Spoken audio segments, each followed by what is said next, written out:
안녕하십니까. 에어인베스트먼트 하창부입니다. 좀 일주일 만에 인사드리는 것 같습니다. 9월 증시가 되게 최악으로 다시 10% 이상 하락을 했었는데 오늘이 10월 4일입니다. 어제는 개천절이었고요. 당군 왕검에 축복이 내렸는지 아니면 오늘 숫자가 날짜 기준으로 1004 천사가 왔는지 시장은 상당히 오늘 기분 좋게 화답을 했고 거의 한 달 3주 만에 그래도 종가 고가로 마감을 한 것 같습니다. 또 우리 단기적으로 투자 심리를 조금 약간 불안한 심리를 재울 수 있다는 게 기술적 분석에서 보통 5일 이동 평균선이라고 하는데 오늘 이제 저 양 지수가 시장이 5일 이동 평균선을 지켜주면서 마감을 했고요. 또 시장이 많이 빠지게 되면 어느 정도 급락에 따른 반발 매수성으로 우리가 먼저 아침보다 올라오는 그 양봉이 중요한데 오늘 양봉으로 마감을 했습니다. 제가 오랜만에 인사를 드려서 양봉이 그동안 뜸했던 것 같아요. 자, 오늘은 바로 시작해 볼게요. 오늘장 소회를 제가 이렇게 적어봤는데 두 골칫거리에 내려놓음. 글쎄, 내려놓음이라는 말이 맞을지는 모르겠습니다만 한편 놓고 보면 약간 이제 그동안 조금 부담이 됐던 게 지수는 많이 내려왔죠. 지수는 내려왔는데 환율하고 채권금리 이야기입니다. 그래서 어쨌든 간에 미국의 긴축 이슈가 계속 강화된다는 것 자체는 달러 강세 요인이 되는 거고 달러 강세 요인의 또 하나는 각국의 채권금리가 상승하는 흐름이 가는 거고 각국의 채권금리가 상승하게 되면 아무래도 또 모기지 금리가 올라가고 또 부동산 시장이 붕괴되고 주식시장이 약해지겠죠. 그 시장에서 최근에 주말 동안 좀 나온 이슈 중에 하나가 또 글로벌 4대 IB가 있습니다. 크레딧 스위스라는 회사가 있는데 이 크레딧 스위스의 파산설. 근데 이 크레딧 스위스의 파산설은 계속 좀 나왔던 이슈예요.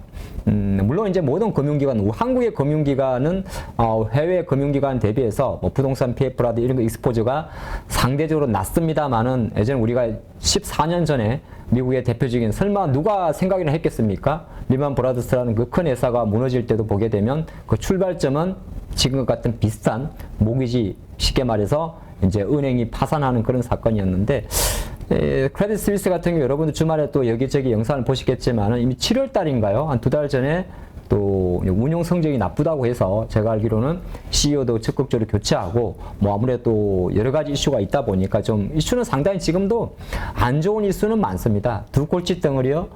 골칫거리가 뭐 한두 개습니까? 상당히 많은데 어쨌든 간에 우리는 그런 악재를 갖고 10월의 첫 장을 좀 출발한 것 같습니다. 지난 1월달, 6월달 두 번의 급락에서도 대부분이 월 초에는, 2월 초에는 약간의 기술적 반등이에요. 그래서 여기가 바닥이다 말하기도 조금 뭐하고 워낙 지난주에 너무 한 대 맞으면 아예 얼얼을 해야 되는데 그럴 시간 없이 때렸었기 때문에 그런 시간을 조금 한번 돌아볼 수 있는 장이었던 것 같습니다.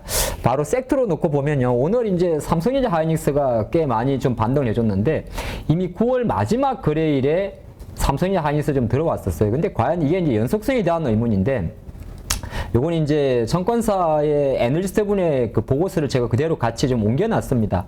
뭐 여러분들이 좀 구체적인 이야기보다 지난주에 마이크론 테크놀로지가 실적 발표하면서 감산 이야기를 꺼냈죠. 경기가 너무 나빠가지고 감산, 말 그대로 생산량을 줄인다는 이야기인데 그래서 어느 정도 줄이냐 하면 뭐 쉽게 말해서 내년 정도 되게 되면 반토막 정도 줄이는 겁니다. 반토막 정도. 예, 그렇게 줄이는 거고 재고도 마찬가지인데 오늘은 또 주말에 나왔던 게 대표적인 키옥시아 같은 경우도 낸드 프레시종을 한 30% 정도 줄인다. 그러니까 쉽게 말해서 지금 글로벌이 감축. 여기서 한 가지 어떤 생각을 했냐면 주말 이슈 중에서 사실 오펙 플러스가 감산 이슈가 나왔습니다. 100만 배럴 정도. 보통 이제 미국, 중국, 미국, 러시아, 사우디 이 세 개의 나라가 일평균 2021년도 기준으로 1000만 배럴 정도를 생산하게 되는데 기타 이제 나머지 많은 나라가 있겠습니다만은 오펙 플러스가 되는데 10월 5일 예정인데 한 100만 배럴 정도 감산한다 이슈. 감산한다는 건 뭡니까? 결정적으로 공급량을 줄이는 거죠. 공급량을 줄여서 극심한 유가 하락을 막아보겠다는 건데 다른 한편으로 제가 갑자기 어떤 생각이 들었냐면 어떤 섹터는 재고가 넘쳐난다 그러고 그게 반도체고요. 또 어떤 섹터는 재고가 모자라가지고 부품이 딸려가지고 수요에 대응하지 못한다는 게 두 가지 섹터가 공존합니다. 하나가 반도체고 하나가 자동차입니다. 근데 지금 약간 시장 관점에서는 오히려 이제 재고가 넘쳐가지고 하는 기업들에 대해서 감산한다 이슈 자체가 시장에서는 가격 하락을 좀 막아주지 않겠느냐. 그러니까 이런 게 있었거든요. 우리가 보통 기업의 매출, 세일즈는 프라이스, 가격과 양으로 합산되겠죠. P 곱하기 Q인데 결정적으로 P의 하락세가 보통 반도체 쪽입니다. 가격이 자꾸 내려가니까. 뭐 아시고 뭐 반도체 메모리 가격 계속 내려가잖아요.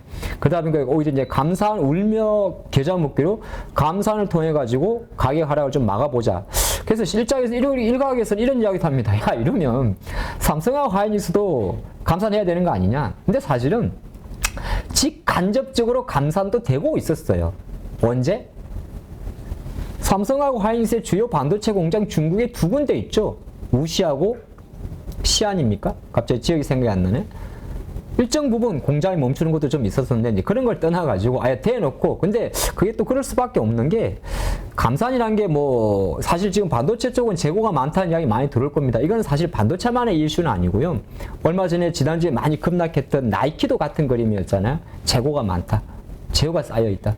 기업의 창고에 재고가 쌓여있다는 말은 재고자산 회전율이 낮아지는 흐름이 나옵니다. 재무제표에서.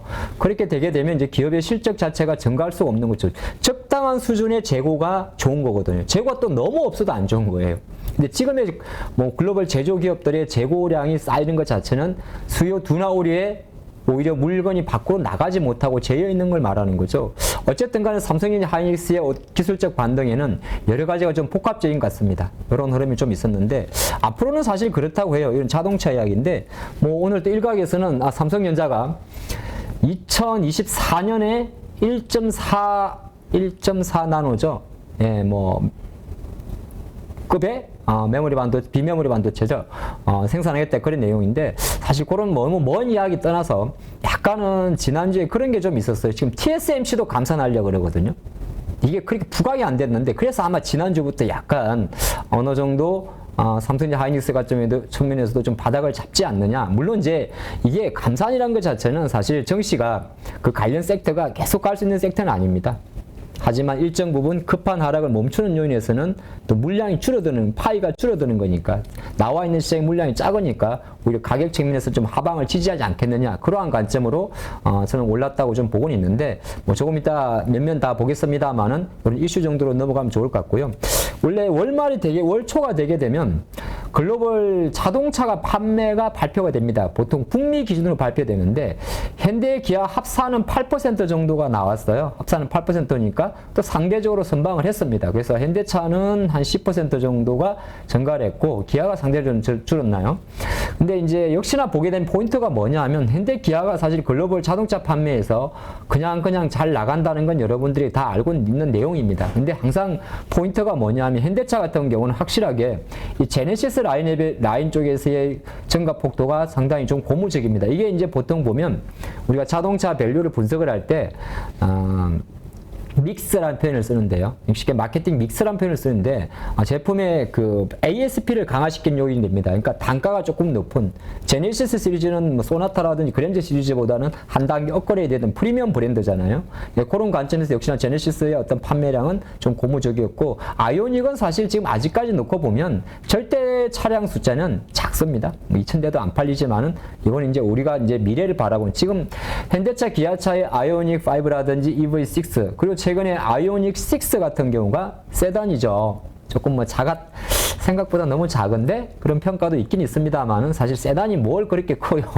우리 한국 사람들이 큰 차를 좋아하는 거지. 그 차의 기준이 골프를 얼마나 치신다고 항상 골프채 4개 생각하시는데 그냥 혼자 다니시면 돼요. 왜냐하면 전기차 세단은 그리 크게 만들지는 않습니다. 굳이 그럴 필요가 없고요.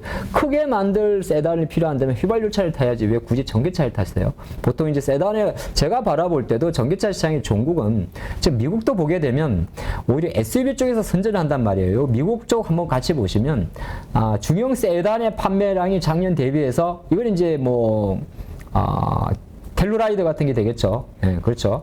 중형 세단인데 기아는 텔루라이더 되는 건데 중형 세단의 성향이 상당히 커집니다. 대형도 마찬가지고요. 뭐 CUV 같은 경우는 조금 SUV보다 조금 작은 차량을 말하는데 큰 그림에서는 현대 기아차가 북미 시장에서 경쟁력을 보이고 앞으로 커져갈 수 있는 것도 결정적으로는 지난번에 SUV 중에서 타이거 우저 그러니까 한 작년 사건인가요? 제네시스 오픈에서 오히려 이제 좀 화두가 됐던 세계적인 골프스타 타이거 우저가 그 제네시스 오픈에 참가를 했다가 돌아가는 길에 사고가 났고 그 차량이 제네시스 GV80이었고 뭐 이런 이야기 돌아오지 않습니까? 네, 그런 이슈인데 이런 쪽에 조금 포커스를 맞추면 좋을 것 같고 밑에도 제가 좀 좋게 본 게 뭐냐면 지금 본의 아니게 인센티브가 감소하고 있어요. 이건 뭐지? 미국의 그 자동차 딜러들이 가져가는 인센티브를 말합니다. 가끔은 이 인센티브율이 올라가지고 현대 기아차의 실적을 조금 훼손하는 일이 가끔 있어요. 근데 지금 왜 인센티브가 감소했습니까? 차가 없으니까. 굳이 이 딜러분들이 열심히 안 팔아도 나가니까 이렇게도 볼 수가 있고 다른 한편으로는 또 현대차에서 뭐 현재 뭐 어차피 프로모션 할 수 없는 상황이니까 그런 것도 좀 존재할 것 같습니다. 사실 숫자만 놓고 보면 비용적인 측면에서는 시장 인센티브가 오히려 이게 보면 전월 8월보다는 마이너스 2%인데 작년 대비해서는 54%니까 마냥 좋다고는 이야기할 수 없습니다만은 그래도 오히려 인센티브율 자체가 감소한 측면은 우리 현대 기아차의 실적 내실 면에서는 조금 고무적이었지 않나 그렇게 볼 수 있고 아까도 적어놨는데 북미 판매 같은 경우는 그래도 110만 대 정도 이렇게 많이 증가를 했습니다. 그래서 자동차는 주가는 오늘 별로 움직이지 않았죠. 아마 다음부터 조금 자리를 잡아가지 않겠습니까? 그리 보시면 좋을 것 같고 이슈부터 먼저 한번 정리를 해드리고 종목별로 보는 시간을 갖도록 하겠습니다. 또 하나가 요건 이제 다른 내용들인데 뭐 GM이나 포드, GM 포드는 요새 난리예요. 예, 아시겠지만은 차를 못 만들어 가지고 그래서 주가도 계속 내려가고 있습니다. 테슬라는 따로 이야기를 좀 하죠. 테슬라 주가 많이 8% 정도 내렸다가 지금 시간에서는 현재 지금 함께하는 이 시간에 한 3% 정도 리바운드를 해주고 있는데 약간은 그래요. 빠질만 해요. 일단 그거는 후반부에 다시 보도록 하겠습니다. 요거는 뭐냐 하면 오늘 주식시장에서 사실 많은 종목이 코스닥에 1000종목 이상이 올랐습니다. 한 300개 정도 올랐는데 이제 한다고 하는군요. 인텔의 자회사죠. 바로 전 세계 자율 중에 가장 많은 관심을 가지는 바로 모비라이의 상장을 말합니다. 이제 신청을 했다고 해요. 징하네요. 얘네들이 원래 6월달에 한다고 했었는데 뭐 이래저래 좀 많이 미뤄졌겠죠. 어쨌든 미국 증권거래위원회에 상장을 위한 서류를 제출했다. 뭐 서류를 제출했다고 해서 무조건 상장하는 건 아니고요. 이제 빠르면 또 연말 이야기를 합니다. 과연 이제 똑같아요. 최근에 포르쉐 같은 경우는 9월 28일 날 유럽 증시에서 화려하게 상장을 했습니다만은 얘들이 상장을 할 때는 대부분이 자금 조달이 목표거든요. 그렇죠? 모비라이 완전 자율주행 같은 경우도 상당히 많은 돈이 필요하지 않겠습니까? 어떤 시점에 들어가냐가 되게 중요합니다. 근데 또 본의 아니게 아주 급하게 상장해야 되는 경우도 있어요. 급하게. 그 시점은 얘네들이 이제 상장하는 기업들의 마음입니다. 어떤 때는 자존심이고 뭐고 당장 지금 뭔가 공장을 치해야 되는 상황이기 때문에 뭐 100억짜리를 50억에 상장하는 경우가 있을 수가 있고 지금도 모비라이는 약간은 봄이나 작년에 인텔의 모비라이 상장한다고 이야기 나왔을 때보다 몸값이 좀 내려간 것 같아요.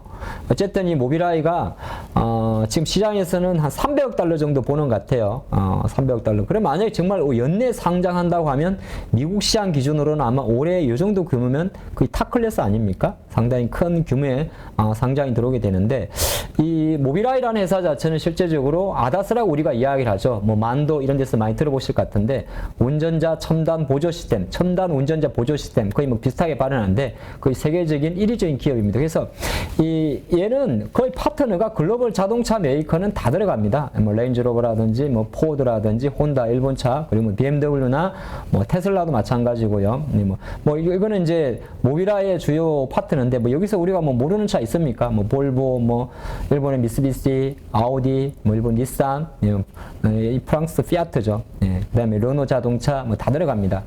이 친구는 잘 모르겠네요. 율론? 이건 제가 잘 모르겠어요. 뭐 현대 기아차도 마찬가지인데 거의 글로벌 주요 메이커들은 거의 다 들어간다 보시면 좋을 것 같습니다. 그러다 보니까 오늘 주식시장에서 이제 모비라이와 직접적으로 이제 차량용 반도체 칩 설계 회사가 있죠. 칩셋 미디어라고 그런 기업들이 주가는 20% 정도 이상 상승하기도 하고 또 이제 자율주행 솔루션을 제공하는 뭐 라닉스 같은 기업들은 상한가를 가기도 하고 기타 많이 갔는데 약간 이거는 자율주행 섹터들이 사실 우리가 말하는 로봇이나 배터리보다는 직접 와닿는 게 아니기 때문에 주가가 사실 연속성은 좀 떨어지는 게 없잖아 있긴 있어요.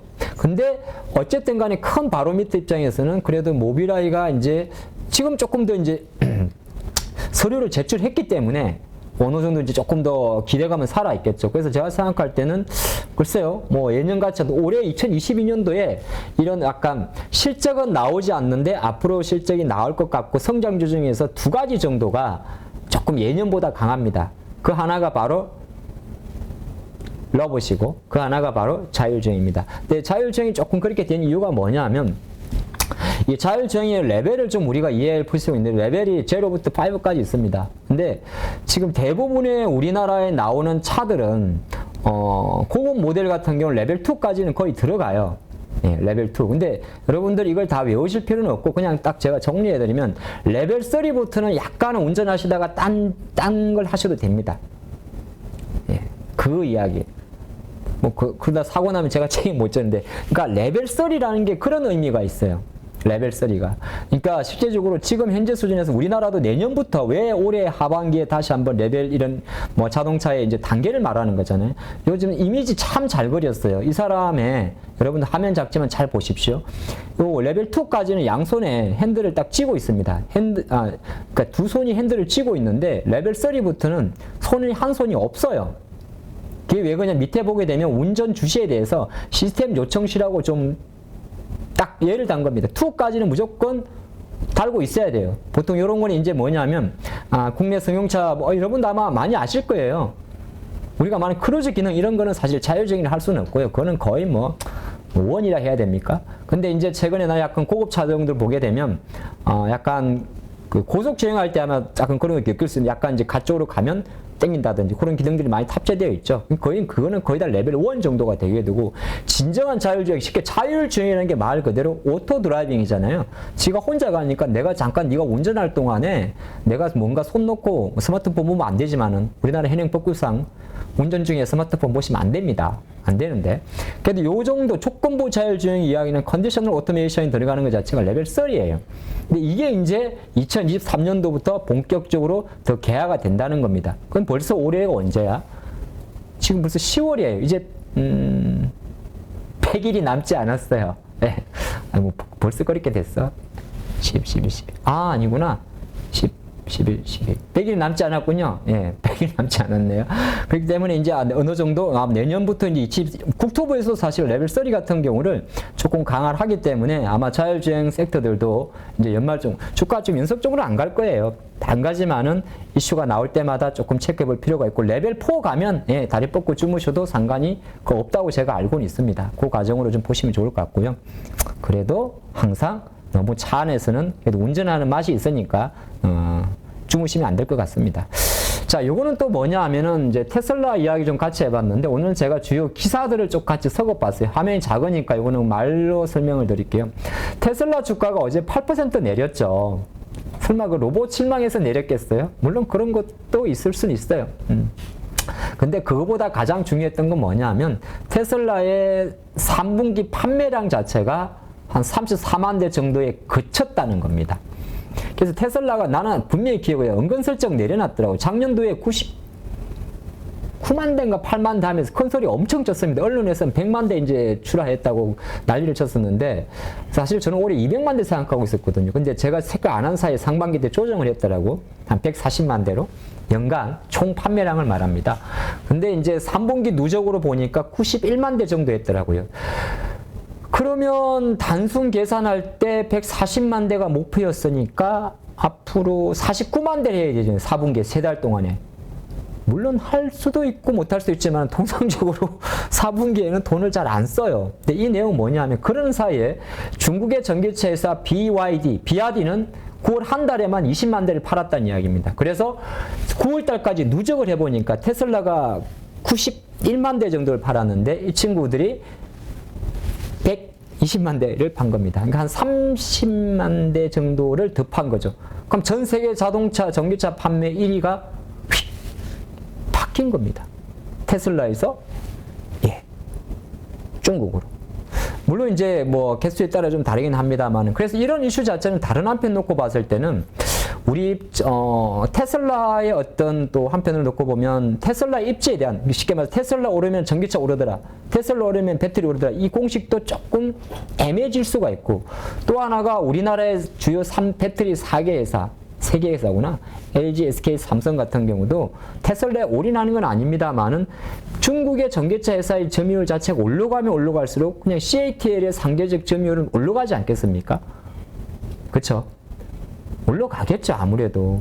올라갈 수밖에 없습니다. 그러면 오히려 이제 LG라든지, 물론 이제 앞으로 그림은 LG 같은 경우는 GM이 있어요.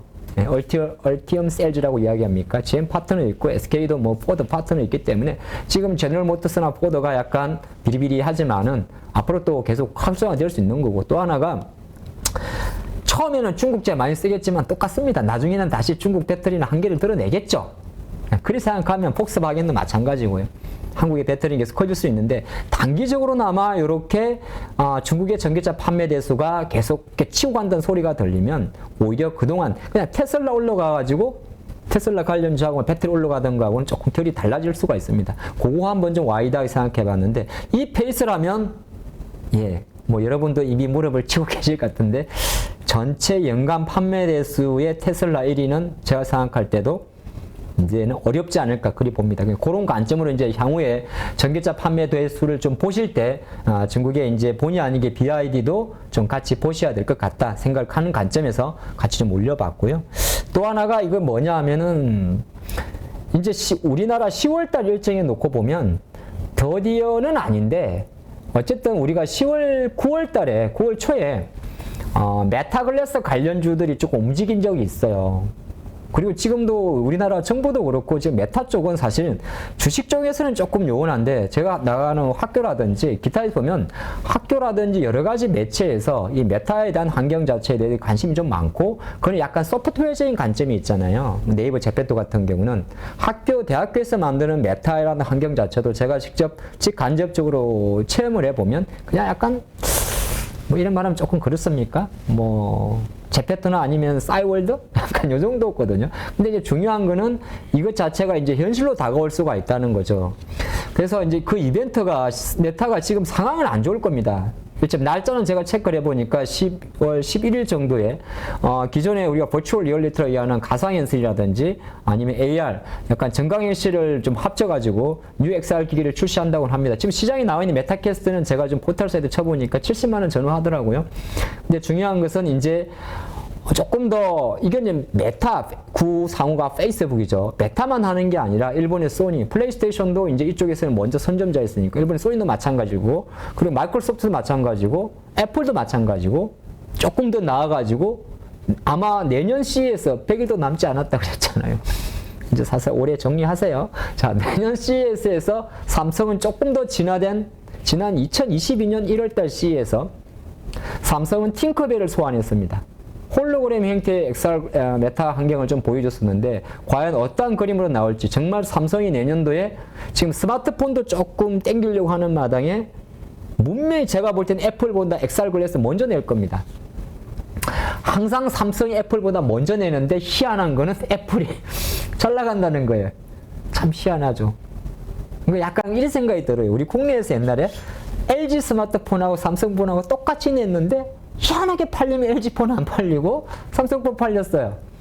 XR 기기도 마찬가지일 것 같아요. 삼성 글래스가 분명히 애플 글래스가 먼저 나올 건데 제가 판단할 때는 왜 항상 애플은 늦으니까. 근데 나오게 됐을 경우에는 또 그쪽으로 뺏겨가죠. 근데 이걸 왜 이렇게 이야기했냐면 최근에 이번 주에 LG노텍이라든지 카메라 모듈 관련주가 많이 빠졌어요. 그렇죠. 근데 이제 XR이나 이런 것 같은 경우는 다른 한편으로는 사실 장이 좀 받침이 돼야 올라갈 종목들입니다. 그냥 안 올라가요. 왜? 실적 나오는 섹터들이 아니니까. 특히나 LG노텍이라는 기업도 당연히 이제 TOF 기술이 들어가게 되는데, 3D 센싱이 들어가게 되는데, 여기에서는 반영을 하겠지만은 애플의 주가와 연동되는 게 좀 크지 않습니까? 지난주 20% 빠진 거, 애플이랑 같이 빠진 것도 크거든요. 거기에다가, 우리 여러분은 아니겠지만 시장 너마저, 애플 너마저, 그런 이슈가 좀 컸었기 때문에, 요런 이슈 자체는 당장 메타 관련주가 움직이진 않을 것 같긴 합니다만은, 약간 이제 트레이딩 관점에서는 시장에서 조금 쉬어갔던 메타 관련, XR 기기 관련주들의 기술적 반등세도 여러분들 조금 보시면 좋을 것 같습니다. 예, 그 관점을 한번 설명드렸고, 그 종목이 뭐냐고요? 그건 다 말씀 안 드립니다. 이미 알고 있는 내용이니까. 예, 그리 말씀드리겠습니다. 자, 오늘의 사용은 장 이따가 좀 보도록 하고요. 조금 길게 했네요. 예. 또 너무 또 서운해 하실까봐. 대형주는 이제 LG노텍 같은 기업이 있는 거고, 약간 테크주 쪽으로 가면 시장에서는 보통 사실 직간접적인 관련인데, 보통 이제 변동성 측면에서는 선익 시스템이라든지 하이비전 시스템 이런 종목들이 이런 쪽을 좀 움직이고, 나머지 이제 뭐 PCB 쪽도 약간 이쪽과 길을 같이 하죠. 뉴프렉스 같은 종목들이 대부분 또 XR 관련 전방부에 있는 PCR 쪽이죠. 그런 관점으로 좀 움직입니다. 종목들은 좀 이따 하나씩 보도록 하고요. 시장으로 돌아왔는데, 제가 아까 처음에 말씀드렸던 게, 어쨌든 두 가지 축이라고 이야기 드렸는데, 지금 그래도 그나마 좋은 거는, 영국 웃기죠. 정말 얘네들은, 여러분들 영국 진짜 믿지 마요. 예, 얘들을 참 골칫덩어리입니다. 브렉시트 할 때도 그렇게 우리를 못 살게 하더니. 자, 파운드화의 일종 흐름인데, 많이 올라왔죠? 예, 많이 올라온 겁니다. 이거는 이제 파운드화의 그림은 한 10년, 25년 기준으로 보고. 어차피 근데 이거 딱 보면 답 나오죠. 뭔 답이 나옵니까? 영국 답 없다 답 나옵니다. 그래서 이 말을 하고 싶어요. 그러니까 어차피 약간 영국 경제를 이게 통화는 사실 그날의 경제를 대변합니다. 1.6달러까지 갔던 2000년도 10년에 1.6달러까지 갔던 파운드화가 지금 1달러밖에 안 된다고 하는 것은 실제로 영국 경제 자체는 계속적으로 내려간다는 겁니다. 그래서 보리스 존슨 총리가 약간 트럼프 아이돌이라는 이야기 했지 않습니까? 올라왔지만 결정적으로는 스캔들 때문에 중간에 총리가 사임하는 사건도 있었고, 자, 그런 상태인데, 파운드화 같은 경우는 어쨌든 간에 추세적으로만 보면 돼요. 최근에 이제 워낙 오래 접어들어서 아시겠지만, 여러분들도 많이 아시겠지만은, 너 뭐니? 경고하지 마라. 자, 올해 같은 경우도 지금 보게 되면, 이제 러시아 우크라이나 이슈가 발생을 하면서 아무래도 좀 가속화된 게 커요. 쉽게 말해서 그 1.3달러에서 1. 이렇게 떨어진 거는 올해 2022년도니까 아시겠지만은 러시아 우크라이나 이슈가 큽니다. 에너지 가격 대란. 근데 뭐 이게 지금 바닥을 찍었다 말할 수는 없고요. 어쨌든 유럽 이슈는 앞으로도 언제든지 우리의 내관을 때릴 수가 있습니다. 언제? 뭐 우리 겪어봤으니까 14년 전에 금융위기. 지금도 재수가 없게 보면 그 짝이 나지 말란 법도 없어요. 갑자기 여기서 어떤 기업이 파산할 수도 있어요. 역사적으로 한 10년에서 15년 정도 기업으로 주요 큰 기업들이 파산했습니다. 이런저런 이야기로. 2008년에 리만 브라더스라는 기업이 파산했고요. 또 1990년대에 넘어가게 되면 LTCM이라고 롱텀 캐피탈 인베스트먼트인가요?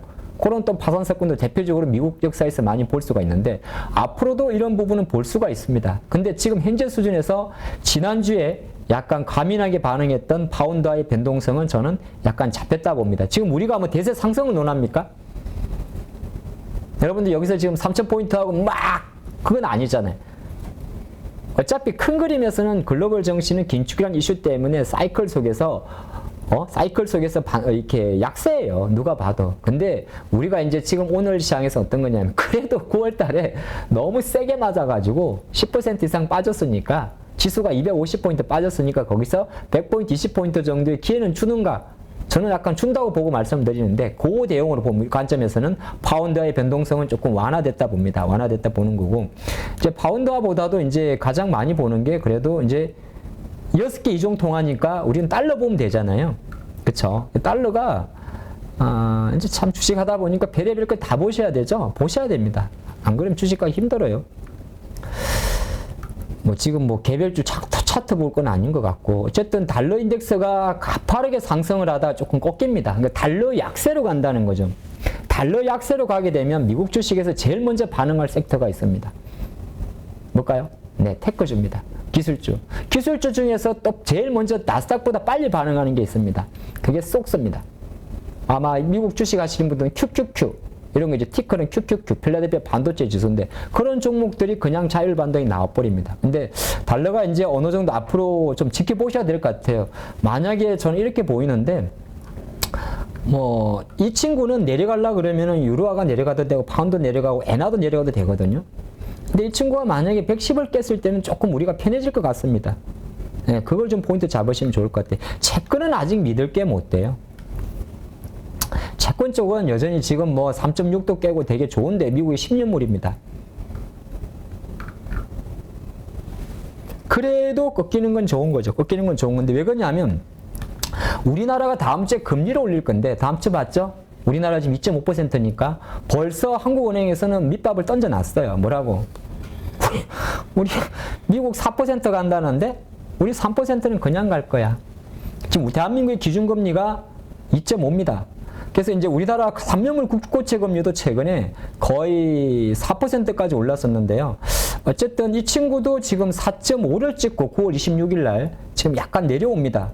그러니까 채권 시장 자체가 조금 내려가게 되면 내려가도 금리는 올릴 겁니다. 우리나라. 근데 주시장 관점에서는 오히려 너무 지나치게 이거 보십시오. 여러분들 그래프를 보시면 너무한 거야. 그게 뭐 영국발 이슈든 간에 뭐 어쨌든 간에 채권 금리가 거의 요 8월 달은 그래도 요렇게 올랐었는데 이게 추세적으로 누가 오르는 거 아니라 그럽니까? 오릅니다. 금리 올리세요. 근데 9월 저거에서 확 땡겨버리니까 이 난리가 난 거 아닙니까? 확 땡기 너무 좀 극한 표현인데요. 확 잡아당겼기 때문에 충분히 그럼 이게 갑자기 그러면 3%뭐 중반으로 떨어집니까? 안 떨어집니다. 그럼 나라 망하는 거예요. 너무 격한 표현이구나. 정정. 아니 우리 기준금리를 3% 지금 2.5란 말이에요. 2.5인데 다음 달에 50bp 올린답니다. 다음 주에. 그럼 3.0인데 그럼 기준금리인데 그럼 결정적으로 이 친구는 아마 이제 4% 밑으로만 조금 버벅거리면 돼요. 그러면 주시장 관점에서는 제가 볼 때 오늘 우리가 첫 번째 결이 뭐냐 하면 두 골치 덩어리에 내려 안 점이야 그랬는데 요 이야기를 조금 드린 겁니다. 요 이야기 두 골칫거리. 그러니까 환율과 채권 시장에서 조금 안정화되지 않느냐 그 관점으로 봤고요. 외국인 수급 같은 경우는 일종 흐름 놓고 보면 최근 장인데 그래도 외국인들이 주식을 지난주부터 아주 조금씩 사요. 우리 이렇게 뭐 하려고. 근데 이거 지금 한 5천억 정도 들어왔는데 뭐 살까요? 전기전자 사겠죠. 아마 삼성전자 살 겁니다. 그럼 외국인들이 최근 3일 동안 샀으니까 그냥 3일만 보겠습니다. 5일 정도 볼까요? 실제적으로 외국인들이 최근 5일 동안에 가장 많이 사는 게 삼성전자입니다. 970억. 아유, 팔 땐 그리 많이 팔더니 생각보다 얼마 안 사네요. 뭐 KT엔진은 배당이니까 좀 빼고. 그럼 삼성과 하이닉스 이게 급락할 때 가장 많이 팔았던 섹터죠. 그럼 정말 얘네들이 반도체가 좋아서 사는 걸까요? 전 그렇게 안 봅니다. 오히려 우리나라 장이 이렇게 급락을 할 때 제일 먼저 지수와 똑같이 빠진 종목이 자, 왼쪽에 제가 코스피를 두고 오른쪽에 삼성전자를 두겠습니다. 둘이 생긴 게 거의 비슷하죠. 보기 따라 좀 다를 수는 있는데 거의 비슷하게 때렸습니다. 그러니까 삼성전자 비오면서 지수 빠진 거고 그럼 지금 지수가 오르는 게 결정적으로 삼성전자 때문에 올랐다 볼 수 있습니다. 그러면 앞으로 그러면 삼성전자 주가가 6만 원까지 빨리 가면 지수 후딱 가겠죠. 2,500까지. 근데 그럴까요? 어렵겠죠. 이거는 생각보다. 네, 저는 어렵다 봅니다. 그래서 시장 관점에서는 뭐 삼성전자 여기서 뭐 갑자기 이 이야기는 하고 싶어요. 아마 많은 영상들이 삼성전자를 사야 되나 말아야 되는 이야기를 하는데 삼성전자라는 기업은 저도 몇 번 말씀드리는데 기업으로만 분석하는 게 아닙니다. 환율도 봐야 되고 한국 주식의 상대적 매력도도 봐야 되고 그렇죠. 반도체도 봐야 되고 갑자기 스마트폰도 봐야 돼. 왜 이렇게 어려운 거예요? 한편으로 놓고 보면 참 어려운 주식이에요. 그죠? 그래서 삼성전자라는 기업은 그냥 단순하게 아까 제가 키옥시아 이야기했지만 그렇게 반응할 기업도 아니에요. 결정적으로는 대한민국 주식 전체에 대한 글로벌 자금들의 비중 편입과 편출 그 관점으로 보시면 좋을 것 같습니다. 그래서 삼성전자를 볼 때는 지수랑 같이 보셔야 될 것 같아요. 오늘 지수 같은 경우는 어쨌든 간에 앞으로도 좀 지켜봐야겠습니다만은 그래도 급한 하락에서 이제 이게 이번 주에 만약에 시간이 좀 남아 있는데 시장의 주봉이 대략적으로 2,250 정도 이상에서 만약에 금요일날 종가가 마감을 한다면 제가 이렇게 적어봤는데 오늘이 화요일이잖아요. 수목금 3일 동안 후에 종가가 만약에 지난번 급락보다 위에서 마감을 한다면 은근히 좀 재밌는 장이 조금 더 다음 주도 진행될 수가 있습니다. 또 반대로 그 밑으로 마감을 한다. 2150 밑으로 마감한다면 어렵겠죠. 근데 지금의 힘 자체는 워낙 급하게 때렸기 때문에 뭐 밑으로의 마감할 확률보다 과연 얼마까지 반등할까에 대한 힘이 조금 더 클 수 있을 것 같습니다. 지금 상황에서는 제가 생각할 때는 거래량을 팍 동반해서 장이 오를 것 같지는 않아요. 그래서 아마 일각에서는 이거 봐라. 이 거래량도 없이 올라가는데 왜? 지금은 약간 숏 스퀴즈 상태입니다. 숏스퀴즈가 뭐냐 하면 공매도 세력들이 조금 주춤할 수 있는, 쉽게 말해서 신규 매수가 많이 들어와서 매도를 많이 하는 게 아니라 그거를 좀 볼 수 있는 게 투자자별 동향에서 오늘 지수가 50%가 올랐는데요. 50포인트가 여기 보면 50포인트 오를 수급이 아니에요. 왜? 코스피 2천억 샀으니까 기관들은 오히려 팔았습니다. 도대체 연기금 이런. 예. 그러니까 뭡니까? 그냥 덜 팔아서 오른 거예요. 덜 팔아서 올랐단 말이에요. 근데 그런 관점이지만 시장은 충분히 어느 정도 제가 생각할 때도 이제 한 가지 걸리는 게 여러분들도 많이 아마 보시겠지만은 우리 원환율 좀 안 내려오는 겁니까? 이랬는데 이거는 제가 생각할 때는 내려놓을 건데 위안화가 안 열리는 것도 좀 있는 것 같아요. 이번 주 중국 쉬죠? 푹 쉬어라 좀. 네, 중국이 7일까지 국경절 연휴입니다. 네, 연휴다 보니까 이제 위안화가 지금 좀 멈춰 있는데 우리나라는 여기 위안화 제가 안 해놨네. 네. 이 위안화의 변동성도 커요. 그 0.7 정도 됩니다. 상관계수가 보통 상관계수가 1.0이면 원 패러티라고 해가지고 똑같이 움직입니다. 근데 우리나라 원화 같은 경우도 그래도 어느 정도, 그러니까 환시장은 롱숏 플레이가 가능합니다. 이 뭔 시장이지? 주식은 매수 앤드 매도죠. 물론 공매도가 있습니다만은 공매도는 그 매도 자체가 제한적이잖아요. 매수는 무궁무진한 거고 매수의 손실은 내 금액, 수익은 무한대. 매도의 최대 수익은 내 매도 금액, 손실은 무한대잖아요. 반대의 흐름이거든요. 그러니까 같은 논리에서 매수와 매도의 파워는 다르단 말이에요. 근데 파생시장은 내가 내려갈 것 같으면 바로 숏을 칠 수가 있어요. 그래서 약간 차트가 주식이랑 조금 다른데 어쨌든 간에 의도적으로 원화 강세 베팅하는 보이지 않는 세력들 좀 있는 것 같습니다. 근데 만약에 아까 생각한 대로 원달러 환율이 이번 주에 한 1,300원 초반까지 26원 떨어지는 거요? 그 별거 아닙니다. 조금만 떨어져 버리게 되면 오히려 시장은 조금 더 움풍을 발휘할 수 있고 환율이 떨어지면 떨어질수록 제일 먼저 반응할 건 아마 IT일 겁니다. 일단 IT가 먼저 반응하고 저는 그렇게 보여요. 아까 제가 삼성전자 얘기 잠깐 하면서 키옥시아 이야기 했는데 사실 감산 이슈보다는 어쨌든 기술적 반등 수준에서는 하이닉스 같은 경우도 지금 이게 하이닉스 일봉인데요. 월봉에서 보게 되면 지금 4분기 실적 기대치 안 좋거든요. 3분기도. 그러니까 하이닉스가 이 파란색 밴드가 대략 9만 원대 초반이니까 거의 반등 목표치 한 9만 2천 원 정도까지 좀 짧게 보면 9만 2천 원 정도까지만 일단 보고 있습니다. 저는 그렇게 보입니다. 이건 지수를 되게 긍정적으로 봤을 경우에. 그럼 9만 2천 원 오면 주식을 팔란 말이냐. 내가 하이닉스 평균 단가가 10만 원이 훨씬 넘는데 그건 아니에요. 지금은 팔고 안 팔고의 논리. 사실 그런 게 있지 않습니까? 반등시 매도란 말 들어보셨어요 혹시? 들어보셨죠?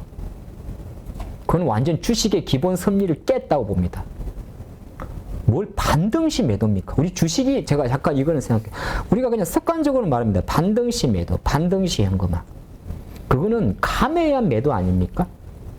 반등시 매도라는 거는 우리가 기술적으로 배웠으면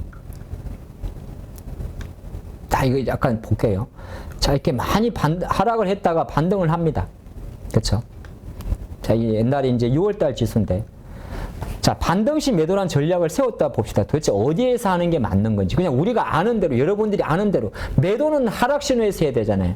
그게 일봉이다. 물론 이제 월봉이랑 월봉으로 보시는 분과는 좀 다를 수가 있어요. 이게 어차피 이게 코스피의 월봉으로 보면 다 음봉이니까.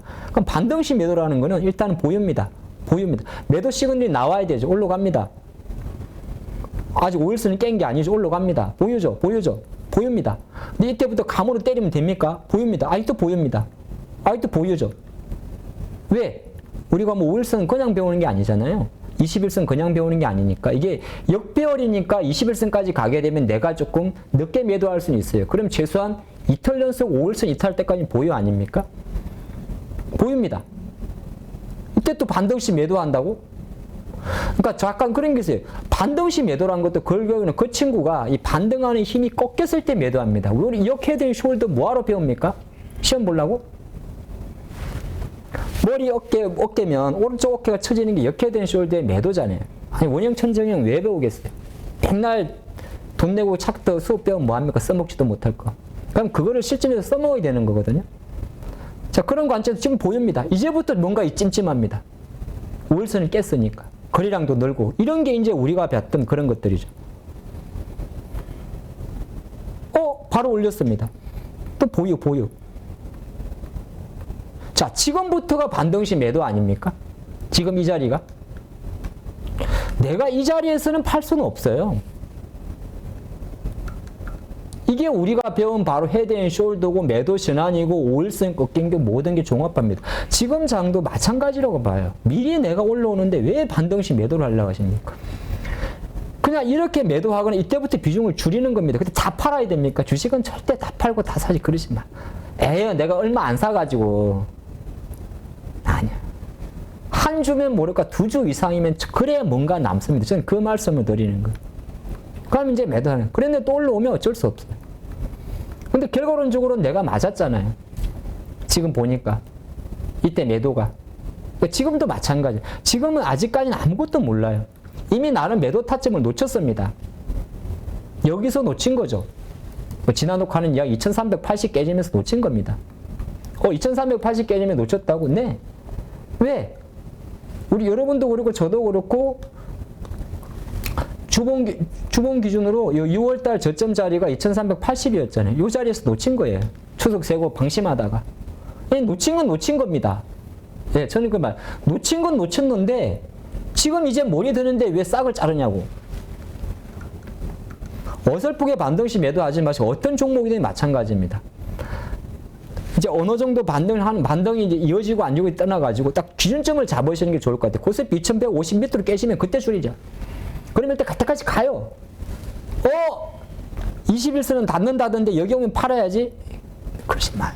물론 아주 극소량을 여러분들이 자율적으로 리밸런싱하고 현금 비중 좀 줄이고, 근데 그것도 맞는 말인데, 하 대표 말도 맞는 말인데, 그래도 반등할 땐 2가지를 하라 그러더라. 뭐 첫 번째가 종목수 줄이고, 2번째가 또 약간 더딜 것 같은 거 줄이라 그러더라. 그런 거 조금 미세 조정 정도는 닿는데 뭘 싹 줄이고 뭐 내가 전체 자산에 뭐 30에서 50%를 현금하고 가지 마십시오. 그거 완전 그게 주식이 깡통 나는 게 생각보다 빠른 게 훅 팔고 훅 하고 그거 몇 번 하다 나면 거들나요. 우리가 그런 말을 하죠. 어떤 잘못된 선택을 했습니다. 우리가 예를 들어서 잘못된 선택을 했어요. 여러분들도 그렇고 뭐 하다 보면 내가 그때 팔았어야 되는데 그죠? 잘못된 선택은 누구나 할 수 있습니다. 뭐 실례로 종목으로 치게 되면 LG노텍이라는 기업이 있죠. 아까 제가 그 메타 이야기 하면서 바로 좀 말씀드렸는데 제가 오늘부터는 사실 찐시장의 컨셉을 바꿨습니다. 혹시 늙지 세신 분이 계시나요? 바꿨어요. 어떻게? 약간 제가 그동안에는 그냥 오늘 일정에만 좀 많이 포커스를 맞춰드렸었어요. 오늘 이 땡겨 움직였다. 근데 가만히 생각해 보니까 그게 이제 제가 워낙 이제 컨텐츠가 많다 보면 주식의 컨텐츠의 단점이 휘발성이거든요. 한 2, 3일 지나면 잘 안 봐요. 근데 기법이나 전략들 많이 보는데 그래서 가만히 생각해 보니까 오늘 오르고 내린 것보다 그것도 중요한데 사실 앞으로도 약간 조금은 저 인터벌을 늘려봤어요. 여러분들이 좀 참조해. LG노텍도 마찬가지. 놓쳤어요. 그래요. 32만 원. 근데 지금 그러면 무엇에 놓친 건 놓친 거고 지금 올라오는데 왜 여기서 아무 기준 없이 반등심에 나는 30만 원 가면 팔 거야. 무슨 논리입니까? 그건 아니에요. 지금은 모든 게 매도 시그널 해서 약간 까치발 드는 거예요. 그러면 저는 여러분들이 그냥 배운 대로 그냥 하시면 좋겠습니다. 하락을 하면 하락폭에 30%, 50%, 60, 1.8%를 돌립니다. 네? 38.1을 돌리고 50을 돌리고 그 다음에 61.8%를 돌려요. 여러분들 이런 거 머리 아파. 그냥 머리, 어깨, 무릎, 허리만 생각하면 됩니다. 3분의 1을 돌리고 급락권에 그 다음에 2분의 1을 돌립니다. 그 다음에 3분의 2를 돌려요. 3분의 1을 돌리면 추세가 바뀐다 그럽니다. LG노텍이 32만 원을 가게 되면 추세를 바뀌는 게 3분의 1을 돌린 거고 LG노텍이 30만 원, 31만 원 정도 오게 되면 하락폭의 절반을 돌린 거라서 반반을 봐야 되고 LG노텍이 3분의 1만 돌리다가 30만 원 조금 안에서 밀려버리면은 다시 눌림을 찾아야 되는 겁니다. 그래서 지금 같은 경우는 시장 관점에서는 오늘 제가 여유있게 말씀드리는데 조금은 길게 보셔도 되지 않나 그런 말씀 드리겠고 아까 잠깐 말씀드렸던 메타 관련주는 뭐 예를 들어서 선익 시스템이나 이런 종목들이 있을 거예요. 선익이라는 종목도 있을 수가 있는데 이런 종목들을 만약에 공략하신다면 똑같아요. 어쨌든 세게 들어온 친구입니다. 16,000원짜리가 27,000원이면 50% 정도 이상이 오른 종목들이에요. 그러면 보통 이 섹트에서도 물론 조금 달라요. 시가총이 2,000원짜리니까 사실 좀 위험한 종목이긴 한데 그래도 50% 이상을 조정을 받았다가 어느 정도 여기서 잡히면 보통 이런 자리에서 기술적 반등을 노릴 때는 항상 이 자리가 다시 무너지게 되면 그때는 죽는 겁니다. 약간 여전히 매매장이란 말이에요. 메타는 어차피 실적이 안 나옵니다. 안 나오는 관점이고 그 관점을 좀 보시면 좋을 것 같고 아까 배터리 같은 경우는 테슬라 관련해가지고 제가 좀 이야기를 드렸는데 LG엔솔 같은 경우는 지금 수준에서는 똑같습니다. LG엔솔은 사실 여전히 연기금은 뒤통수 치고 있을걸요. 그럼 그렇지 니들이 연기금 또 사고 있을 겁니다. 자, LG엔솔 같은 경우는 어쨌든 간에 성장주 중에서 앞으로 공장을 짓고 뭐 여러 가지 안 좋은 이야기도 많죠. 당연히. 다른 한편으로는 최근에 유럽 전기차가 왜 주춤했냐 하면 유럽 쪽에서 전기차 판매가 주춤합니다. 왜? 먹고 살기 힘들어가지고 지금 유럽이 망하네 마네 하니까 망한다는 표현 너무 많이 썼는데 정정 유럽이 힘드니까 중국 비아디 110만 대 팔면 뭐 할게요? 유럽 쪽에서 지금 제대로 안 된다는 거야. 테슬라, 베를린 공장, 기가팩토리 지금 유럽 경기 이슈 때문에 오히려 전기차 판매량이 감소할 수 있지 않을까 그런 이야기까지 온 거예요. 그러다 보면 배터리 관련주도 결정적으로는 시황 종목이라는 겁니다. 하지만 어느 정도 얘가 30만 원짜리니까 그냥 이때는 0.5비수 비율 계산하면 돼요. 30, 45, 60. 그럼 어쨌든 간에 LG노텍이 만약에 앞으로 여기 45만 원대를 딱 잡아주면 또 시장은 또 든든한 겁니다. 뭐 삼성이 하이닉스 그렇게 무리 안 해도 이 친구가 받아주지 않겠어요? 그래서 저는 이렇게 말씀드린 LG에너지솔루션하고 대형주 관점에서는 LG화학하고 SDI는 같은 결로 봐도 된다고 봅니다. 세 친구는. 이렇게 보는 거고 SK이노베이션 같은 경우는 약간 참 분석이 어려운 친구예요. 오늘 오른 거는 유가 오르니까 아마 뭐 SV랑 같이 정유주 움직인 것도 있을 건데 또 얘는 SK이노베이션은 프리-IPO를 하죠. 잔머리 굴리는 거거든요. 물적 분할해서 상장해서 못하게 하니까 이제 아예 미리 그냥 땡기는 겁니다. 그게 프리-IPO예요. 장외에서 자금 조달하는 건데 최근에는 국내 PF를 통해 가지고 자금 조달은 일 수도 있었는데 약간 투자 판단이 어려운 종목입니다. 근데 뭐 일단은 이런 게 좀 있어요. 이 010950 어려울 때는 010 외웁니다. S울 같은 경우는 이제 어쨌든 최근에 정제 마진이 경기가 너무 나쁘니까 유가 올랐다고 무조건 기종유들이 가는 거 아니거든요. 유가 오른다고 해서. 근데 유가가 또 오르면 지가란 표현 좀 죄송하네요. 오르면 너무 많이 오르면 머리 아픕니다. 뭐 어느 정도가 좋다고 생각하십니까? 저는 유가는 올라가지고 한 조금 넓혀드리면 뭐 한 하락세가 좀 빠진 게 있으니까 거의 한 90, 조금 높게 보면 요 정도? 너무 75달러로 밀리지도 말고 이건 코로나 이전 가격인데 지금 코로나 이전 가격으로 넘어가면 좀 어려워요. 너무 밀리지도 말고 또 100달러 이상 쏟지도 말고 바로 골디락스네. 너무 밀리지도 말고 적당한 수준. 그래서 유가는 60일선입니다. 파란 선이. 60일선 등락이 가장 이상적일 것 같습니다. 최근에 이제 한 6주 정도 60일선 이상에 있다가 좀 떨어졌단 말이에요. 감산할지 안 할지 모르겠습니다만 어느 정도 이러다 갑자기 감산 안 한다 그러면 다시 폭락할 겁니다. 폭락까지는 좀 심한 말인가? 근데 그거는 아마 이번 주에 지켜보셔야 될 것 같아요. 정말 100만 원 배럴 정도 감산하는지 그리고 유가가 뭐 당장 급하게 오르지는 않겠죠. 수요 이슈가 있을 거니까. 그래서 이제 정유주 같은 경우는 뭐 SL도 그렇고 아마 개인 투자자분들이 GS 이런 건 종목 잘 안 하실 텐데 상장된 우리 정유회사가 3개밖에 없으니까. 근데 이런 회사들은 사실 투자를만 안 합니다만 유가가 오르게 되면 사실 정유회사 투자하는 것보다 맞습니다. 상사들을 빨리 보시는 분들이 센스가 좋으신 분들이죠. 인터내셔널이라는 기업을 딱 치면 2개 나올 겁니다. 그 하나가 포스코 인터내셔널이고 또 하나가 LX 인터내셔널이죠. 왜 그러냐면 최근에 이제 저 천연가스나 이런 가격이 조금 내리긴 했는데 사실 에너지 대란은 계속 하는 거잖아요. 그죠?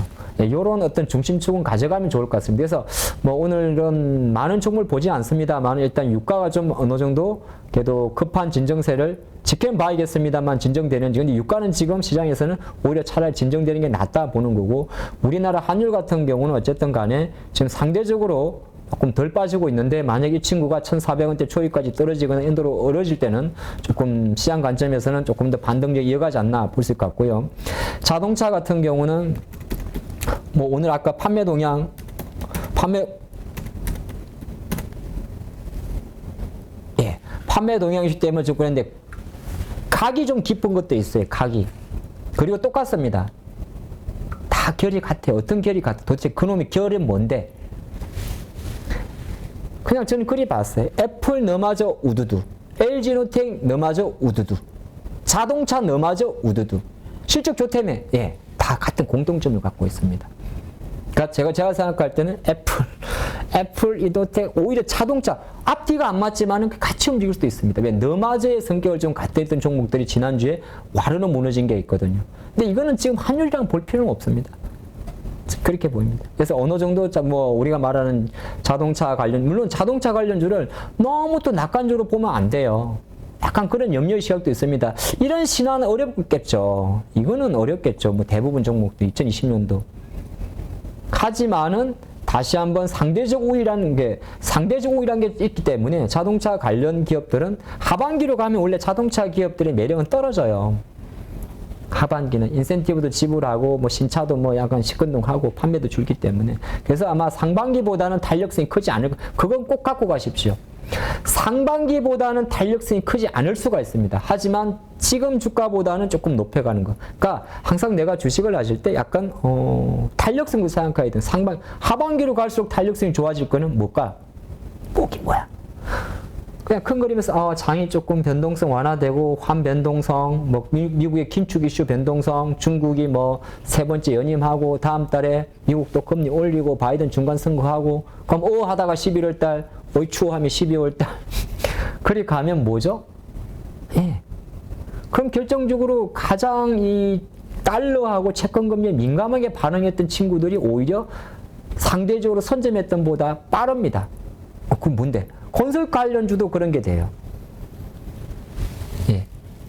꼭 우리가 저기 네옴시티라는 거창한 이야기를 안 한다 하더라도, 그러니까 오히려 상반기 때 이런 약간 전제를 한 거예요. 제가 생각할 때 남아있는 3달 동안에 6월, 9월 달에 변동성이 조금 완화되면서, 그 완화된다는 건 뭐예요? 두 가지예요.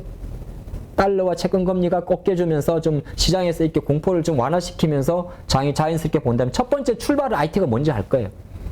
무슨 4분기에 반도체가 대장이 되겠습니까? 사실 4분기는 어지간해서는 내년도를 준비하는 섹터나 이런 거 아니면 전반기에 너무 강했던 애들이 많이 안 가요. 그럼 내년기를 준비하는, 내년도도 큰 이슈가 나올 만한 것들이 뭘까를 보게 되면, 그게 이제 성장주 쪽에서는 아시겠지만 이재용 회장의 취임식도 11월 달 예정되어 있고, 그런 관점에서 이제 달러 강세가 어느 정도 우리나라 IT주를 눌렀다고 본다면, 그것 때문에 수혜를 받던 기업들보다는 쉽게 말해서 뭐 자동차나 아니면은 뭐 의류라든지 이런 데의 상대적 강세보다는 오히려 약간 건설이라든지 아니면은 아까 봤던 자동차 쪽에서도 단순한 전기차보다는 뭐 자율주행이라든지 로봇이라든지 메타라든지 이런 쪽으로 조금 더 퍼질 가능성이 있습니다.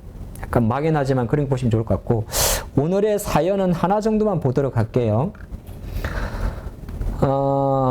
이 주식은 어떻게 그림을 그려야 할까요? 우리나라 주식에서 지금 조금 금리 올리는데 이해 안 가는 주식이 하나 있습니다.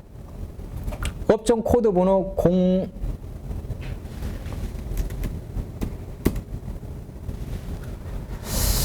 업종 코드 020인가요? 네, 동신업종이 아닌데, 네, 그냥 아는 체 그만할게요. 네, 금융회사들인데, 금융주들은 지금 보면 ROE는 높아요. ROE란 게 뭐냐 하면, 지금 KB금융이 시가총액이 무려 18조 원까지 떨어졌습니다. 떨어졌는데, 그럼 KB금융은 사실 올해도 금융회사들 사상 최대 실적 아닙니까? 우리 눈은 못 속일 텐데, 이거 아마 자기 자본 이익률 되게 좋단 말이에요. 그래서 상반기까지 벌써 지금 자료를 같이 보시면, 자, 머리 기억했죠? 18조 원입니다. 근데 지금 너무 큰데? KB금융이 보니까 작년도에 6조 원의 이익에 한 4조 3천억 정도의 순이익을 냈어요. 금융회사들은 실적 볼 때 영업이익보다 어지간하면 NP를 보는 게 좋습니다. 예, 금융회사들은. 제조업이 보통 영업이익을, 대부분이 영업이익을 보는데 유일하게 보통 업종 분석할 때 실적 중에서 왜냐하면 얘들은 하는 일 자체가 돈놀이잖아요. 나쁘게 쉽게 말하면. 돈 땡겨가지고 돈 풀어주는 거잖아요. 그죠? 여수신. 우리나라 뭐 금융회사들은 미국처럼 막 이상한 주식 투자하는 게 아니니까. 그래서 보통 NP를 많이 봅니다. 단기 순이익을 보는데 작년에 4조 정도 나왔었잖아요. 근데 지금 보면 1분기 때 1조 4천억, 2분기 때 1조 3천억, 2조 6천억을 했어요. 그쵸? 3분기 안 나왔나? 3분기는 조금 추정치가 지금, 실적 발표 안 했구나. 네, 그 합치면은 대략 4조 정도 되죠. 그러니까 작년보단 잘 나오는 거예요. 근데 최근에 약간 이제 빠진 것은 여기도 보기에 나오는데 요 금리 인상에 따른 채권 운용 손실하고 ELS 관련 이야기인데 근데 이렇게 한다고 해도 사실 이거는 세 발의 피해예요. 가장 큰 메인 수익은 이 NIM입니다. 이 NIM 순이자 마진이라고 하죠. 그러면 작년보다 더 벌었는데 주가가 작년보다 낮습니다. 작년에 평균 주가가 대략 뭐 한 5만 원 정도라면, 그쵸? 연간 기준. 지금 주가가 5만 원에서 10%가 빠져 있잖아요. 저는 생각할 때는 어쨌든 이건 시장 이슈가 좀 큽니다. 그래서 지금 만약에 KB금융 이런 기업들은 한번 또 연말 배당락 이슈가 있거든요. 외국인들은 이런 주식을 되게 좋아합니다. 실제로 아직은 좀 적극적인 매수가 안 들어오는데, 이거는 금융주 전반에 대한 이야기를 같이 드리는 건데, 요거는 이렇게만 보면 잘 못 잡습니다. 여러분들이 맨날 보면서, 외국인 사내 만에 이렇게 보게 되면 남는 게 없어요. 그럼 KB금융 같은 경우는 이름만 KB지 외국은행이잖아요. 그렇습니까? 지분율이 50%가 넘으니까. 제가 그냥 그렇게 말씀드리는 거예요. 이름만 KB지 외국인 지분율이 50% 넘습니다. 그러면 이런 기업들 같은 경우는 이렇게 좀 그래프 여러분이 가능하시다면 지분율 추이를 봐야 되는데, 지금 외국인 지분율이 73% 초입으로 떨어진 거예요. 밑에가 주가고. 그러니까 결정적으로 뭡니까? 외국인들은 사실 금융주는 쭉 같이 매수를 해주다가 주가도 같이 올라갔었는데 갑자기 외국인은 금융주를 매수했는데 주가 떨어진 적이 있어요. 그럼 누가 팔았겠죠? 기관. 자, 그런 상태에서 외국인도 최근에 팔고 있습니다. 그럼 주가 떨어졌겠죠. 근데 제가 볼 때는 금융회사들은 다른 회사들보다 어쨌든 간 실적에 대한 모멘텀이 큽니다. 그래서 만약에 갖고 계시다면 조금 힘들겠지만은 힘들지는 않죠. 심심해서 그렇지. 저는 보유하는 게 맞다고 봅니다. 네. 보유하시는 게 오히려 낫다. 최근에 이제 시장 이슈라든지 또 금리가 빨리 오르다 보니까 배당에 대한 매력이 떨어진 거. 그런 게 좀 복합적으로 작용했거든요. 그러니까 남들보다 조금 더딜 수는 있습니다. 이 가격보다도 조금 처질 수도 있긴 있죠. 하지만 갖고 있는 입장에서는, 네.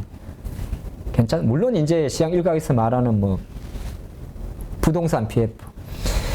그리 다 따지면 어떻게 주식해? 네? 아닙니까? 근데 대신 그런 걸 생각하게 되면 약간 지방은행 주들이 또 익스포저가 크죠? 지방은행. 근데 또 주가가 또 그렇지도 않아요. 왜 BNK는 또 다른 금융회사보다 배당이 엄청 많이 줘. 그러니까 이거는, 약간 그런 관점을 보면 돼요.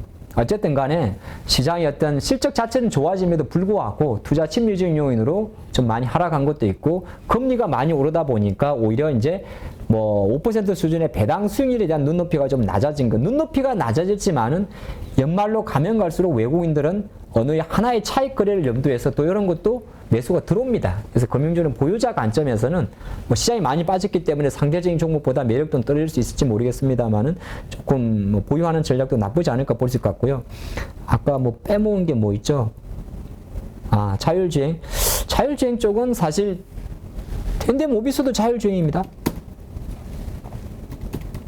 근데 이렇게 다 갖다 붙이면 좀 어렵고요.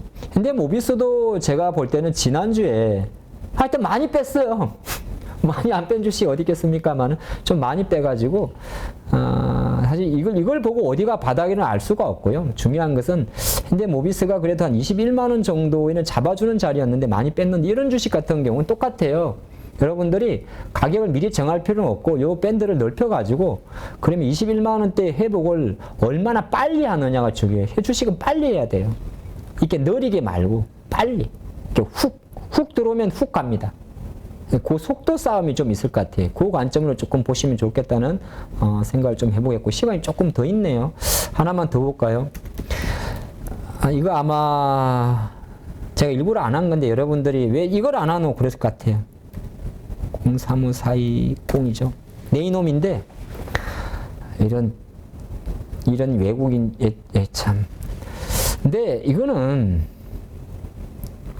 오늘 외국계 정권의 매도 리포트가 있었죠. 저도 지난번에 이제 22만 원, 6만 원 정도 이탈하면서 말씀드렸는데 이거는 지금 그러니까 외국인 애들이 리포트를 냅니다. 매도라고. 그게 누구한테 리포트는 누구한테 내는 겁니까? 매니저들한테, 운용사들한테 나 이거 매도 리포트예요. 그럼 얘네들은 기계적으로 팔아버려요. 어처구니 없습니다. 연기금들도 파는 거고, 연기금 도대체 니들은 도대체 어느 나라 연기금이니? 파는 건데. 일단 네이버, 카카오 같은 경우는 지금 추세적으로 사실 오늘 또 장중에 무슨 미국판 당근마켓 인수한다는 재료도 있었잖아요. 일단은 오늘 악성 매물이 좀 많이 나왔고 거기에 동반된 매물, 그 다음에 개인들의 반대 매매까지 다 겹쳤던 것 같습니다. 그래서 이게 어디까지 빠질지는 알 수는 없어요. 근데 워낙 이제 우리나라에서 지금 오래 접어들어서 대형 성장주에 대한 약세, 네이버, 카카오, 화이브, NC 이런 기업들에 대한 비중 자체가 워낙 좀 부정적으로 반응하고 있습니다. 삼성전자, 하이닉스처럼. 그래서 네이버, 카카오는 네이버도 마찬가지고 카카오도 그러다 보니까 나는 그럼 불안한 거지, 이 친구도. 나도 매도 리포트 나오겠네. 충분히 그럴 가능성도 있다 보니까 그러한 투심이 많이 눌려져 있는 것 같습니다. 이런 종목들이 어떻게 보게 되면 하반기와 내년을 보는 관점에서는 조금 왜냐하면 어쨌든 경기가 많이 꺼졌어요. 그렇죠? 내년에 정말 우리가 조만간 2000포인트 밑에도 갈 수 있는 장이란 말이에요. 아무도 알 수도 없는 장이에요. 또 간다고 해서 거기서 찍고 올라올지 계속 내려갈지도 모르는 장이에요. 큰 추세적으로는.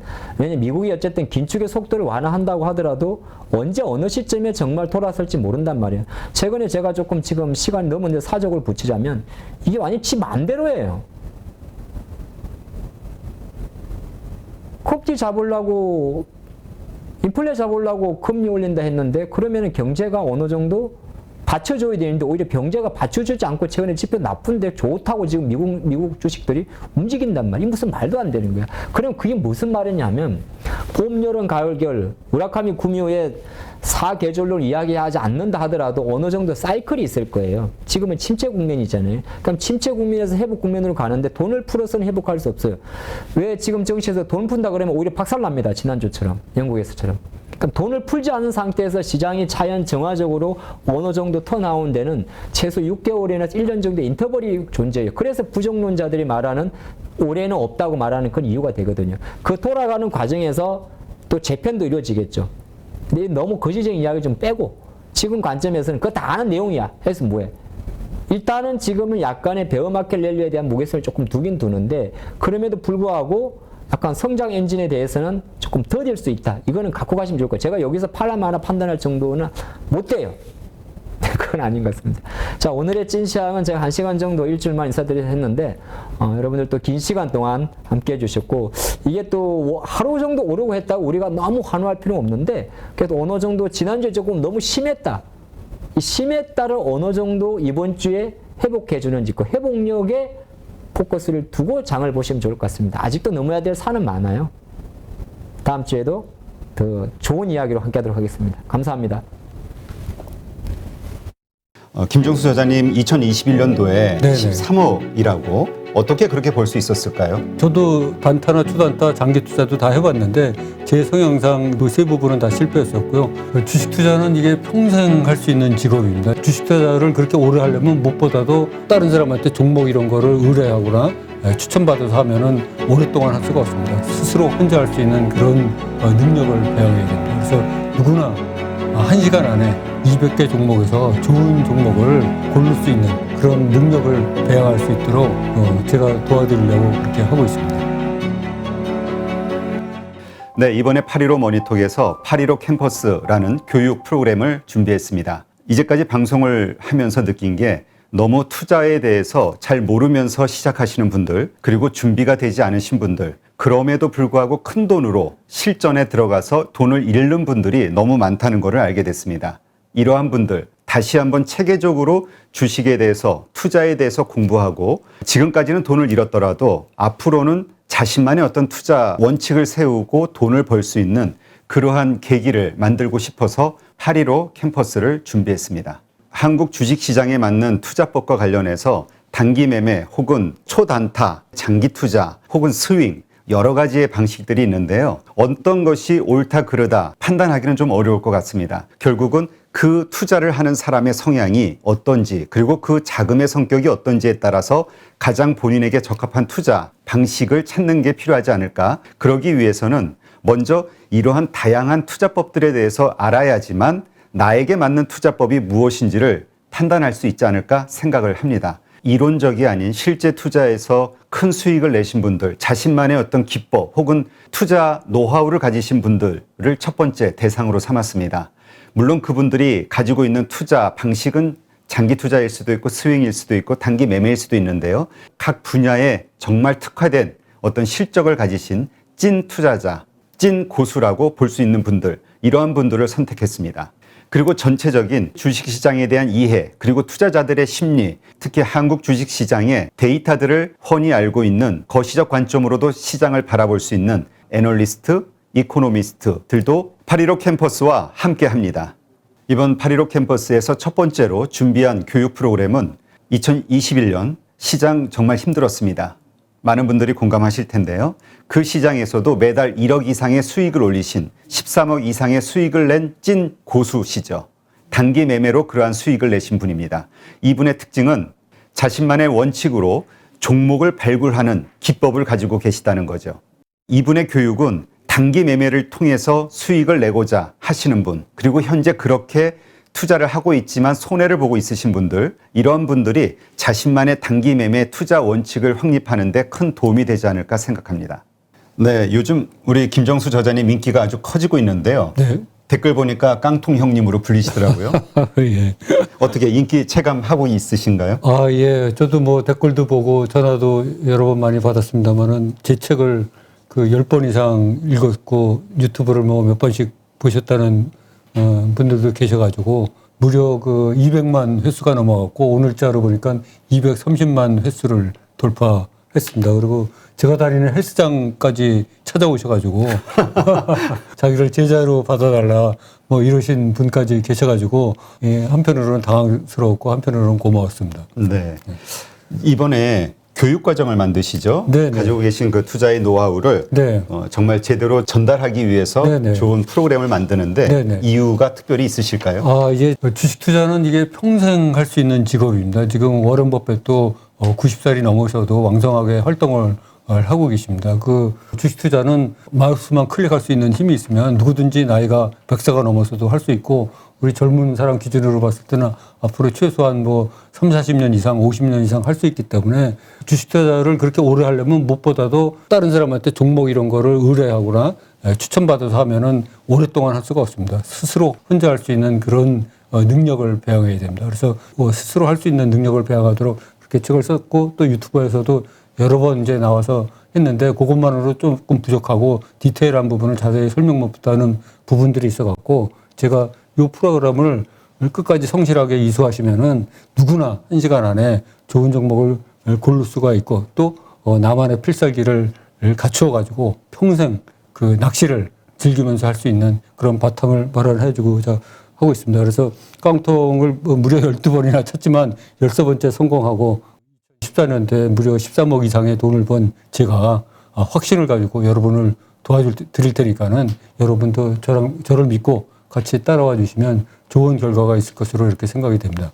이 교육과정을 통해서 그 교육과정을 수료하는 분들에게 꼭 이거 하나만큼은 꼭 가르쳐 주고 싶다, 도움을 주고 싶다 하는 게 있다면 뭐가 있을까요? 아, 그럼 물론 이제 제가 하루에 200개 종목을 12분의 1차로 이렇게 고를 수 있다고 여러 번 말씀드렸는데 이 프로그램을 이제 성실하게 잘 이수하고 공부하신 분들은 누구나 1시간 안에 200개 종목에서 좋은 종목을 고를 수 있는 그런 능력을 배양할 수 있도록 그렇게 프로그램을 짜고 제가 도와드리려고 그렇게 하고 있습니다. 한국 주식시장에서 장기 투자로 돈을 벌기는 쉽지 않다 이런 얘기 하시는 분도 있고요. 네네. 또 단기 투자 혹은 네. 단타를 통해서 돈을 벌기는 더더욱 쉽지 않다 네네. 이렇게 생각하시는 분들도 있거든요. 네네. 그런데 우리 김종수 저자님은 단기 매매를 통해서 네네. 수익을 내신 거잖아요. 네네, 13억을 그렇습니다. 보신 건데 네네. 그 단기 매매의 그 기간, 그러니까 네. 어떤 주식을 샀을 때 언제 파시는지 네네. 제가 이제 주로 장대 양봉이 형성된 그 세력이 돈을 넣은 그런 종목을 위주로 특히 또 그 턴어라운드 된 그런 주식만 사서 그 이익이 한 플러스 10% 정도 나면은 매도를 하는 그런 거를 이제 기계적으로 반복을 해왔습니다. 그래서 그 수익이 누적되다 보니까 굉장히 큰 수익을 낼 수 있었습니다. 그러니까 이번에 교육 네네. 프로그램에서 가르치시고자 하는 것은 네네. 한국 시장에 특화된 단기 매매 네네. 트레이딩 방식이라고 그렇습니다. 생각하면 되겠네요. 네, 맞습니다. 저는 저도 단타나 초단타, 장기 투자도 다 해봤는데 제 성향상 이제 그런 거가 맞지 않았었고 그 세 부분은 다 실패했었고요. 그 또 한국 주식 시장 상황상 단기 매매가 아주 적합하다. 이렇게 생각이 들어서 단기 매매에 집중해서 하다 보니까 이렇게 좋은 성적을 거둘 수 있게 된 것 같습니다. 어떤 분들이 단기 매매 투자에 적합하다고 보세요? 제가 생각하기에는 한국 사람들의 90% 이상은 단기 매매에 적합하다고 생각하고 있습니다. 왜요? 왜냐하면 한국 사람들의 그 성격이 그 빨리빨리 문화에 자리 잡고 있는데 이 단기 매매는 비교적 단타나 초단타보다는 느리지만 며칠 만에도 승부를 볼 수가 있고 평균 보유 기간이 장이 좋을 때는 뭐 1개월에서 2개월밖에 안 되고 또 뭐 장이 이렇게 요새 같이 안 좋을 때는 뭐 3개월에서 6개월 이렇게 자꾸 할 수 있기 때문에 한국 사람 성향하고 딱 맞는 거로 이렇게 생각이 됩니다. 자, 그럼 이번에 8.15 캠퍼스에서 어떠한 방식으로 그 단기 매매로 돈을 벌고자 하는 분들에게 네네. 그 노하우를 전수해 주실 건가요? 그 절대 사지 말아야 될 종목 12가지 유형이 있습니다. 그거는 제가 5만 건 이상을 거래하면서 제가 물렸던 거를 전부 분석을 해보니까 그 12가지 유형이 나오더라고요.